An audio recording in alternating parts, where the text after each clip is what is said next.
현역병으로 복무하다가 사회복무요원으로 신분이 바뀔 수 있는 경우가 있습니다.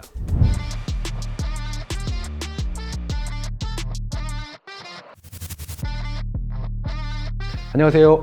군필 변호사 김유돈 변호사입니다. 자, 오늘은 현역 복무를 하고 있다가 병역 처분이 변경돼서 사회복무요원으로 되거나 제대를 하게 되거나 하는 경우에 대해서 한번 알아보도록 하겠습니다. 자, 어떤 경우에 현역 복무 중에 병역 처분의 변경이 가능하고 또는 필요할까요? 실제로 복무하는 중에 종종 이런 일이 생깁니다. 대표적인 경우가요, 현역으로 복무하고 있는데 심각한 부상이 생기거나 질병이 생긴 경우, 기존의 질병이나 부상이 악화된 경우가 있습니다. 그래서 신검 받을 때는 현역병 입영 대상자였지만 사회복무요원이나 아니면 전역하는 정도에 이르게 된 경우가 있습니다. 다음 사례는요, 제가 최근에 상담에서 진행했던 사건인데, 입대 전에 형사사건으로 재판을 받았는데 입대한 후에 그 형이 확정된 경우입니다. 그래서 입대한 다음에 징역 1년에 집행유예 2년의 형이 확정되었다고 합니다. 주변에서 이런 경우에는 사회복무원으로 전환될 수 있는 거 아니야? 라는 얘기를 듣고 상담을 요청하셨습니다. 자, 우리 병역법 제65조를 보면은요, 어떤 특정한 사유가 발생했을 때 병역 처분을 변경할 수 있다라고 되어 있습니다. 그래서 특정한 사정이 생기면 병역 처분을 변경, 신청할 수 있는 것이죠. 병역법 제65조를 좀 쉽게 말하면 심각한 부상이나 질병이 발생한 경우 또는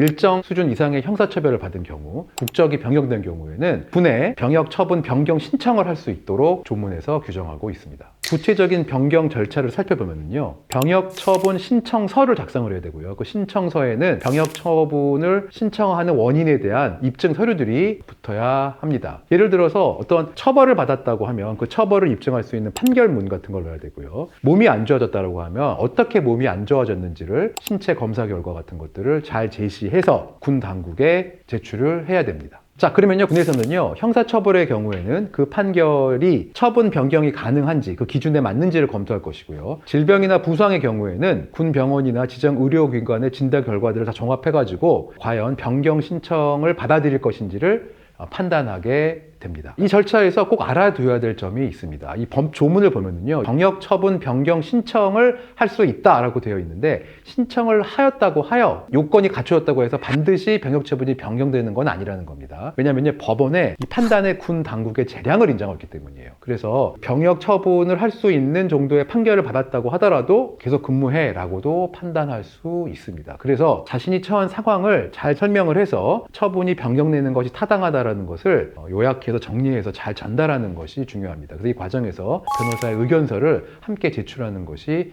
좋습니다. 자, 지금까지 군 복무 중에 병역 처분 변경에 대해서 알아봤는데요. 드문 경우긴 해요. 내가 군 생활 잘하고 있는데 어떤 일이 생겨서 병역 처분을 변경한다는 게 드문 일이긴 하지만, 이런 상황에 처했다고 하면 군 복무할 수가 없는 상황인데 군에 복무하는 것은 매우 본인에게 힘들기 때문에 잘 판단해서 전문가의 조언을 받아서 이 절차를 진행하시면 좋을 것 같습니다. 자, 지금까지 군필 변호사 김유돈 변호사였습니다. 이 영상이 도움되셨다면 구독과 좋아요 부탁드리겠습니다. 감사합니다.